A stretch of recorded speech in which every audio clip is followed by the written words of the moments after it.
আমাদের হাতে এগুলা কি দেখতে পাচ্ছেন নি? সামনে আইসা দেখি পুকুর পার। আসসালামু আলাইকুম, সবাই কেমন আছেন? আশা করি সবাই ভালো আছেন। তো সবাই তো আলহামদুলিল্লাহ আমরাও ভালো আছি। তো আজকে কিন্তু আমরা 4 জনে হাঁটা শুরু করে দিলাম ঘোরার উদ্দেশ্যে। আজকে আমার সাথে আছে আসিফ, তারপর মামুন ভাই, তারপর এসে মহি ভাই, তারপর আমরা 4 জনে মোট আইসি ঘুরতে। আর সামনে এসে একটা কুকুর দেখতে পেয়েছিলাম। কুকুরটা অনেক ভালো আছে, শান্ত সুষ্ঠ, মানে খেউ খেউ করে নাই আর কি। আর এখন যে রাস্তাটা দেখতেছেন এটা হলো একটা মাটির রাস্তা। এই মাটির রাস্তা দিয়ে আমরা পাহাড় উপরের দিকে যাইতেছি। আর পাহাড় উপরে এসে আইসা দেখি যে একটা কলা বাগান। আর কলা বাগানটা কিন্তু ছোটখাটো না, বিশাল একটা বড় এরিয়া নিয়ে কলা বাগানটা করছে। তারপরে সাথে আবার পেঁপে ছাড়াও আছে কয়েকগুলো। আর পেঁপেও প্রচুর পেঁপে ধরছে গাছের মধ্যে। তো পেঁপেগুলো দেখতে খুব সুন্দর ছিল।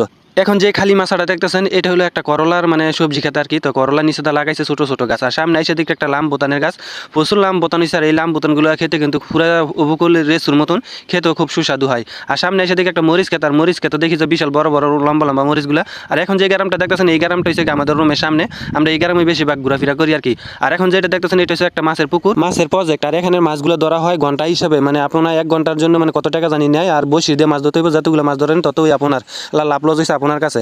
আর সামনে আমাদের মামুন ভাই আর মহি ভাই থেকে সুপারি গাছে পাকা পাকা সুপারিগুলো পড়ছে। তো সুপারিগুলো টোকায় আনছে। আর আজকের ভিডিওটা তেমন একটা লম্বা করুন না। আজকের ভিডিওটা এই পর্যন্ত। সবাই ভালো থাকবেন, সুস্থ থাকবেন। দেখা হবে পরবর্তী ভিডিওতে।